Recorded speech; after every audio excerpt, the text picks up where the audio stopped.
आज आपण या कार्यक्रमामध्ये आल्यानंतर काय भावना भेट दिलेली आहे. 350 गुरुमत समागम हा शीख समाजाचे 9वे गुरु तेग बहादूरजी यांच्या 350व्या शहादत वर्षाच्या निमित्ताने या ठिकाणी साजरा होतोय. आपल्याला कल्पना आहे की गुरु तेग बहादूरजी यांना हिंद की चादर म्हटलं जायचं.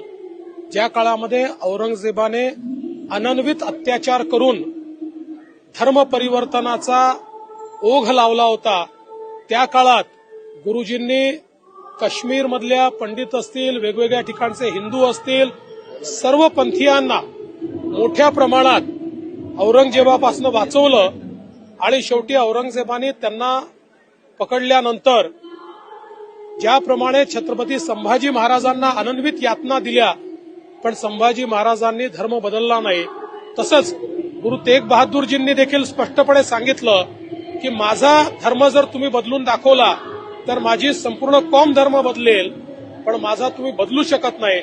अत्यंत अनन्वित छळ त्यांचा करण्यात आला आणि शेवटी ते शहीद झाले.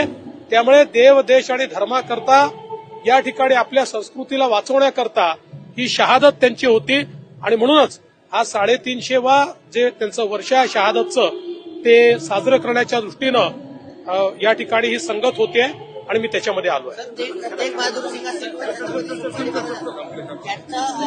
अत्याचार जो आहे तो औरंगजेबाने केला होता. छत्रपती उदयनराजे असं म्हणतात की ती जी औरंगजेबाची खबर आहे ती हटवली पाहिजे. साहेब, आम्हालाही प्रत्येकाला असंच वाटतं, फक्त काही गोष्टी कायद्याने कराव्या लागतात कारण ती संरक्षित आहे.